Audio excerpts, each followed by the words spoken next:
So hello everyone, today I have a special guest on my channel. I have Devika Didi, who's an alumni of my college and currently employed at Google.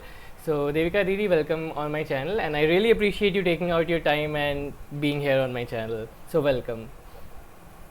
I'm really glad to be here. Yeah. Okay, so I have a lot of questions for you, 5 of them to be precise. So I'll just jump straight to the questions if you don't mind. Yeah, sure. Yeah. Okay, so in computer science, everyone is kind of worried about placements and all. So, would you mind telling us about your placements experience in our college, like how it was and how you eventually ended up at the company you are at right now? Honestly, I did not go for campus placements. I was doing my final year project at the time, and I was a pretty too invested in the project to actually take time out for placements. Because of which, by the final semester, I had all my friends placed in like fancy companies, but Oh, I did not have a job. okay. Uh, yeah, but at that time, I had two choices ahead of me, which was like higher education and job. Um, and honestly, I did not see myself pursuing education for a while, so I wanted to get into the industry, because of which I started applying off campus. Uh, Applying off campus can be a tedious process Yeah, because you're not just competing with your college mates, you're yeah, competing with the entire, I don't know, like a lot of people. Like yeah, it's a yeah, huge pool of yeah, competition. big crowd. Um, yeah, because of which you need to be open to failing a lot. Yeah, Obviously, when I started doing this, I thought I will get a job at first go, but obviously that was not the case, and it was more of like persistence rather than, I don't know, some kind of skill. You keep going at it and you understand what you did wrong the last time. You ask your hirers, ask your interviewers where you went wrong, and you fix it for the next interview, and you keep going on. And eventually you get good enough for, you know, yeah, you get better at the process. And that's actually what you're aiming at, because this is a kind of skill that's kind of not taught at colleges. yeah. So I recommend every student to go through that. Like, it's painful, I'm not gonna lie. It'll hurt a lot, but it's worth the pain. You learn a lot in the process. Yeah. So, like, did you plan? What did you feel in the beginning? Like, did you plan for placements, or like, what was in your mind during the placement season? Honestly, I did a pre-final year internship with Amazon, and I was Okay. hoping to get placed there at the point. But eventually, I got to know that I wouldn't be getting placed. Yeah. Um, and I think the time between, like, ending my internship and getting the result was too long. And by then I had, I didn't want to apply for companies by then. Plus, I was doing my final year project. It was a research paper which I wanted to be published in a journal, which Yeah. was a big ask from Yeah. myself. Yeah. It was Yeah. a little hard, because of which I had to spend a lot of time. I mean, it's not like I'm extremely smart, so I had to put a lot of effort into that paper, and because of which I could not afford to travel back and forth to, Etimade, and Yeah. waste those time, like,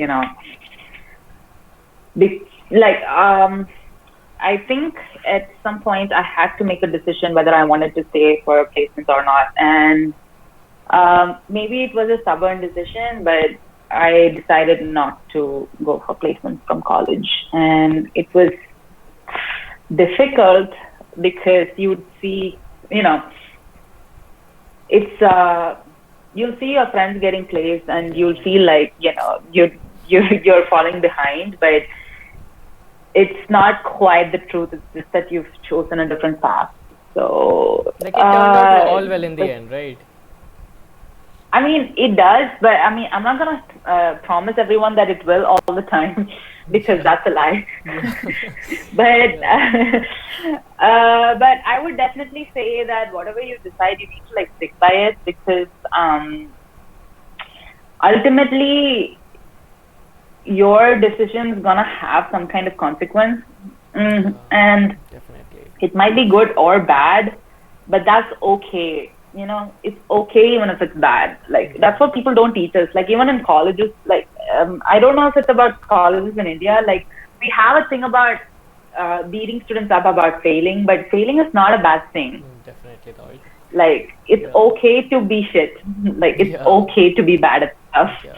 So I mean, that's like actually the most important thing that I learned from the whole interview Process. session. So Yeah. Okay.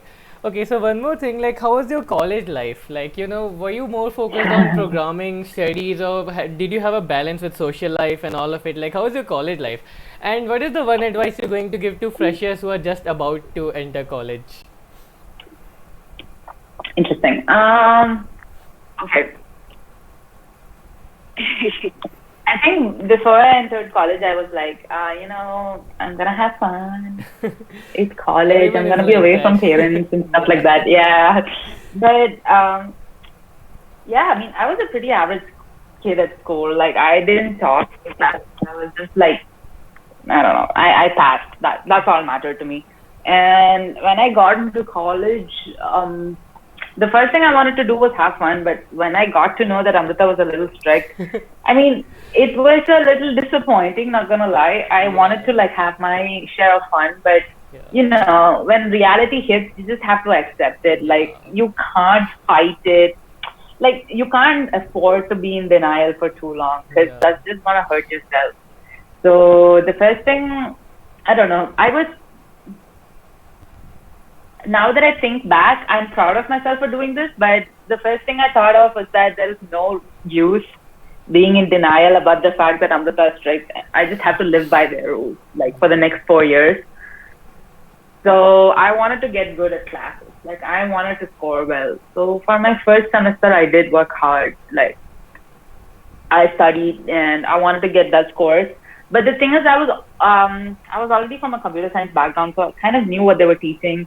And I think many students who have actually prepared for JEE will know what the other Yeah. subjects are going off about as well. So it wasn't super hard for me. So I wanted to score well, and I think eventually I did. Like I got a solid GPA, and by the time I was in second year, I got to know about programming, like competitive programming. Until then, I coded in Turbo C++. The blue screen, if anyone knows. Um, it was like one of the worst versions of C++ I've ever seen. But it was, I don't know, it's nostalgic, so it has a very huge place in my heart.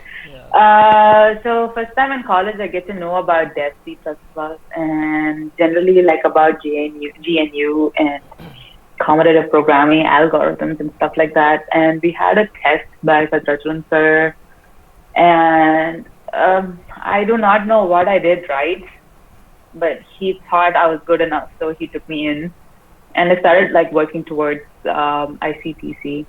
I mean, it's the first time I'm getting to know that coding was more than Turbo C++. Like from where I am from, we didn't know anything more than that, Yeah. So it was quite a journey, but I had my friends who helped me. Like I had like really smart dudes who got accepted with me into Balrathan sir's whatever that was. So they helped me out. They I don't know. They studied with me. It was extremely exciting, and yeah, and that's actually my entry to competitive programming, and that was the rest of the 3 years. Till finally, I think competitive programming was everything. Okay. So, like freshers who are entering college, like, what would you tell them? What to expect, what to do, and like, you know. It's a good question. Not gonna lie. Computer science is very structured. There are, in my opinion, there are four major pillars of computer science. One is DS and algo, one is database, one is operating systems, and one is network. Yeah. Like everything else is like built upon this. Like if you think deeply, machine learning is just a bunch of algorithms. It's just math. So if you know how to learn algorithms, you'll know how to learn machine learning. Yeah. Um, and outside of these four things, these are all the technical aspects of computer science, but computer engineering has something bigger called software engineering. And you need to know that as well. Yeah. It is important to know what iterations are, what Scrum meetings are, what different kinds of models exist in the working environment and stuff like that. It might be a lot of theory, but it's very applicable when you get a job. I can tell that. I can vouch for it right now. Yeah. Yeah. So it's an important aspect, I guess. So yeah, all these four pillars plus software engineering, which I think now I want to call the roof, makes computer science what it is. And whatever you learn outside of this is a part of what you already learn. If you learn big data, it's a bit of didi and ML. That's it. If you learn IoT, it's interesting because IoT is a little different, but ultimately it's a lot of networks, under the hood. So it's a very exciting topic, but these 5 things you need to know for sure. And once you do, it's okay, whatever you choose to do. So if you want to do open source contributions, it's fine. If you want to do, I don't know, competitive programming, it's fine. But I would suggest every new joinee to have some co-curricular activity. The thing is, there are so many engineers graduating every year from India. What sets you apart? Yeah. You need to think of that. Mainly because think of the skill that you're going to provide for your company as your product. Imagine you're doing a business and the product that you have is your skills. Basically, you have a service-based business. So you need to be able to market your product, if you have a pen, you're going to put in your ad, this pen can run for this many kilometers, or this pen has the strongest, it's the strongest ballpoint pen, even if it falls, it won't break and stuff like that, right? You need to have such points about yourself. Some qualities, yeah. Exactly. So what is that one thing that you can tell a company that they'll get excited about, Yeah. That's the question. And for that, you need to do your market research. Do you want to be, it also depends on what kind of engineer you want to be. Now that I think of it, it's important. But when I was in engineering, I did not know about this. Yeah. I just knew that there existed software engineers. And I knew that I wanted to be a backend engineer because I sucked at content. I sucked at putting two colors together. So I was like, okay, backend engineer it is. I don't know what kind of backend engineers exist, but I will deal with anything algorithms, But if you do have a chance, I would suggest you to look into the different kind of engineers that exist, We have that dev, we have front-end engineers, we have full stack developers, we have backend engineers, we have GPU developers. Yeah. I'm a GPU developer now. Okay. So we have different kinds of things that's going on, which can be very useful for you to know about. A lot of and depending on exactly, you can be an ML researcher or an engineer who does ML or a data scientist. Yeah. There are so many exciting fields out there. And if you, I wish I knew a lot about this when I was in engineering, but I didn't. So if you do know about it, I would suggest that you do some homework, and decide what you want to be if you can. Even if you can't, it's fine. It's not that important, to be honest. But if you can, that's well and good. And just get enough certifications or go for competitions and get some visibility in that area. Yeah. You don't know what's going to work in your favor. So don't hold yourself back from anything. Yeah. Just try it. If you I don't know, machine learning, try to create some models. Push some GitHub repos, read some papers. It's okay if you don't understand shit, but it doesn't mean you don't try. Yeah. You need to have something outside of college. Like even if it's not tech, it's fine. But you need to have something outside of college. College gives you bare minimum, you know. Yeah.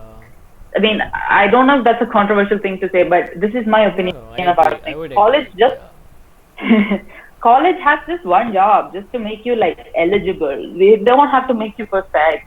Or I mean, even you don't have to be perfect. But colleges give you way less than what You you should can have. do for yourself. Yeah.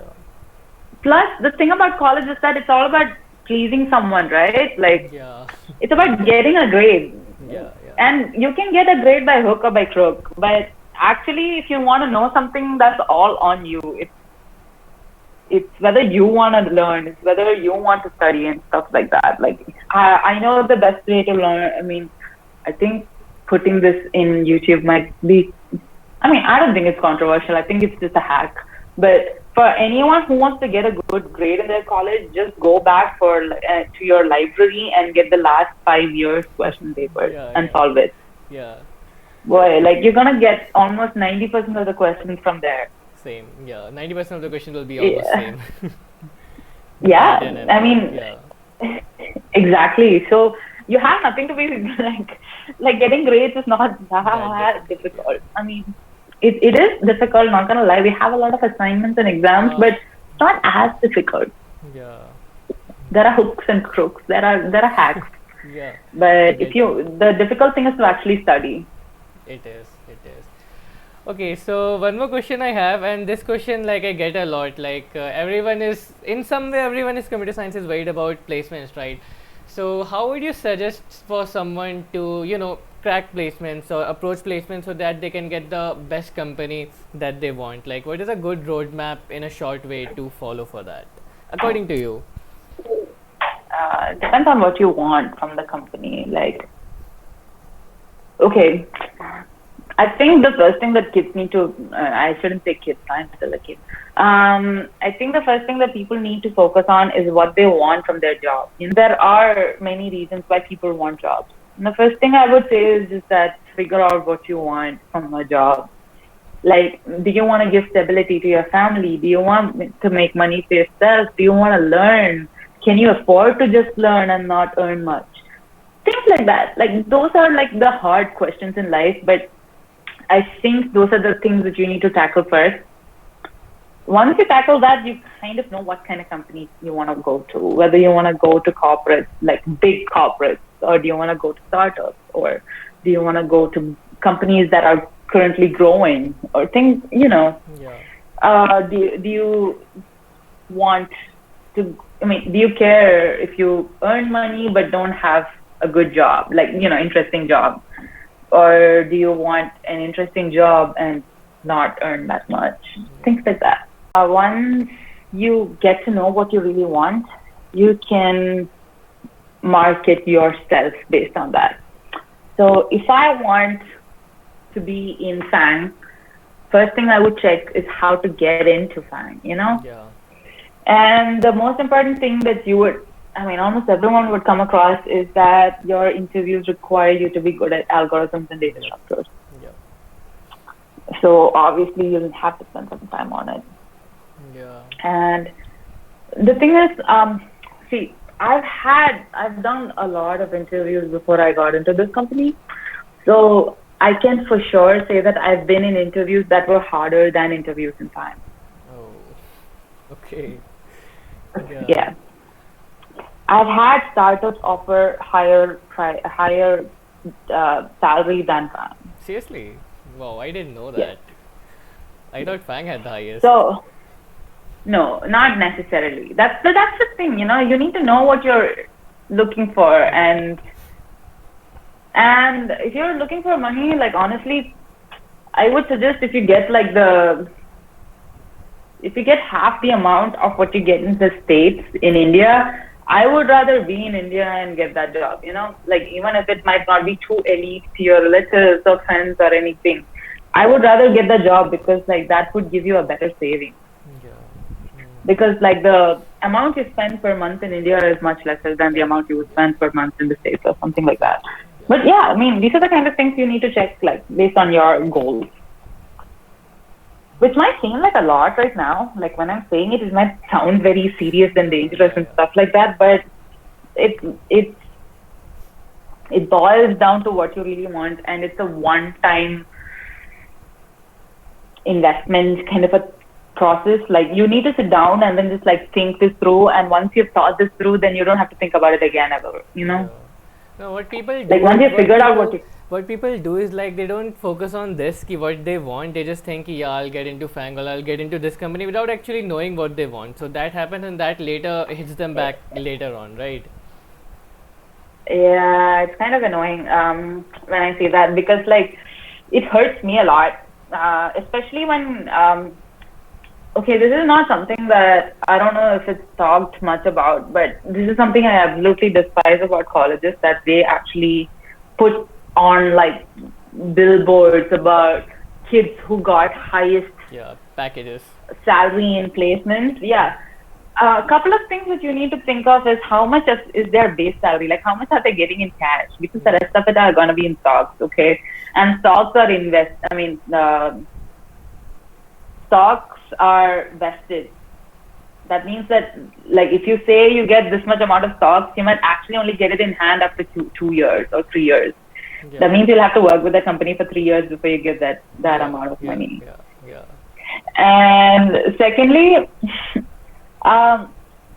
it's not like you need to teach children that it's not just about money. If you have a toxic work culture, Yeah. it doesn't matter how much you earn. It doesn't matter It's at not all. good, Like if it's gonna screw with your head, then don't be there. And these are the kind of things that colleges don't really tell a lot of their students, and I get why. But even though I get why, I don't think it's right. So some things that you need to know is that if you have manipulative bosses, if you have manipulative coworkers, either you need to speak up about it and try to change it in your company, or you need to move. leave. Like one of the two.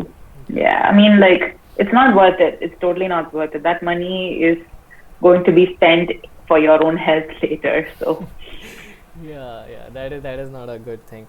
Okay, so one more question I have, and this question like I keep on getting from like my senior friends, bhaiyas and didis who are like already working. So what they want to know, or there's this question, like people mostly they want to get into Fang, like you said, higher CDC, like money is also a factor, but they couldn't get into Fang, or what they got into the company they got into, they're getting the CDC like lower than what they had expected, lower than what they wanted, and they still want to go to that higher company. So what should they do? Should they like leave the job and focus fully on how to prepare, or should they keep the job and prepare side by side? Like what would you suggest like for that? I know it's subjective, but still, like what would you say? see, again, it depends on how much you can take. Yeah. I know, like personally, my parents have like, they are the most hardworking people I've seen. They've had like one full-time job and like two other businesses on the side, like to keep us going. So I've seen them work so much Yeah. and still not crack, like still go strong for a very long time. So I know that people can be that strong, but it doesn't necessarily have to be healthy for everyone. So if you can put that kind of effort and still maintain a healthy lifestyle and not let it affect your physical or mental health, go for it. Like have your full-time job and still work for your, to get better. But if you really think that you won't be able to do it, then maybe I guess you might need to tone down, like maybe get a part-time job, or maybe, take a break or something like that. But at the same time, Fang can be really satisfying to work at. Like, not gonna lie, it is. It feels good to say that you work in one of these companies, but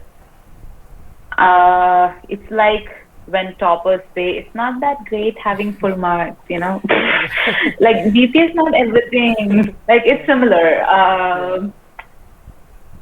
Getting a job at Fang is not everything. Like. Okay. Okay, so one more thing I want to know is about like failures, you know, like you said, failures are not that big of a deal, but still, like placement season, it's much of a race, right? Everyone is trying to get the best placement, and sometimes many people find themselves in a position like people around you, you have friends, like friends, people around you, and they're getting placed in good companies, and you're like kind of thinking you're falling behind, you know, and that causes a lot of stress, anxiety, depression, even, and which furthermore deteriorates your performance. So like what would you say to those people who are stuck in this position ki, like everyone around me is getting everything and I'm like a failure, I'm getting behind, I'm getting stuck behind, like what would you say to them? Okay, I'm not gonna lie, I was there. Like, I know what it feels like. Yeah. I think before I got this job, I keep telling this to people, but now that it's been a while since I told the story, so I forget the numbers. But it's I have applied for around 70 jobs, and like 70s. I don't remember the exact number now. And I've done like almost 50-ish interviews and failed magnificently at everything. Yeah. Like, I used to wake up to rejection mails like every other day. It was kind of not so nice. And this is like, when I say 70 companies, it's 70 different positions. It's not like I got the first level interview and the second interview I failed, you know? Yeah. It's like 70 different positions that I'm talking about. So it was not nice waking up to that. Like, I can totally understand if someone actually gets depressed with it, because like even I was. But now that I look back, it was part of my journey because it helped me grow a lot. So if someone really needs help with their resume, like now I can help them, you know. Like if I want to switch jobs at some point of time, I know what to put down. Like I know what my strengths are. I know what the companies are looking for. Yeah. It's still a learning curve, even though it involved a lot of failures. And honestly, I get it. It can be hard. It can be really hard, but a few years into life, like you might just look back and be like, oh, it wasn't a big deal, you know? Yeah. So one thing is that. Secondly, placement's kind of a gamble. Like even if you have the skill, like there's a lot of luck involved. Yeah. Like someone who you think doesn't have the skill might get placed before you, Yeah. and it might hurt your feelings a lot. But the thing that the company is looking for might be different from what you think they're looking for, or you know that person is just plain lucky. You never know. Okay. So you don't have to take it that personally. Like if someone rejects you, they're not rejecting you because you know they hate you or anything. Yeah. It's just that they have some particular things that they're looking for that role. Everyone is selfish, so you need to know that the company is also going to be selfish. Like they want the best candidate for that role, and best candidate might mean the least salary they need to give. The best candidate might mean that, you know, I don't know, the most brilliant person. The best candidate might mean someone who's okay at algorithms but excellent at web dev. Yeah. Yeah. Or like opposite. You Yeah. never know what they actually Exactly. want. So it's okay. Like you don't have to take it personally. You just get up and keep trying. Like, and thankfully tech is an industry where there's there's like a major gap between employment and the resources available. Like what companies want to like the kind of employers the company wants and the kind of candidates in the pool are vastly different. Yeah. Like what they want is not usually what they get. So if you fail a couple of times and each time you learn what they want, Yeah. at some point of time you're gonna be like the excellent candidate that they need. Yeah. And I think that's exactly what happens. Yeah. No, that makes a Yeah. lot of sense. So you know that's the most motivating thing, you know, like I take from this, I see you as a successful person, right? All of like most of people in our, or like almost all of our college sees you as a very successful and an inspiring person, and even you faced so many failures, rejections, and kind of things, right? So I guess everyone has to go through that at some point in their life, right? Nobody has it fully Yeah. easy, right? Yeah, yeah. So, Didi, I'm feeling really enlightened by our talk, and like I'm really thankful, and I hope that everyone who watches this takes away something good from it, takes away something which is not classical, ki just learn DSL, go just learn like competitive programming, takes away something more than that, right? I hope so too. Yeah. So I'm really thank you for that, Didi, and again I'm really thankful that you could take out your time and be on my channel. So really thankful for that. I'm really glad I got to do this. Okay. So I'll just stop the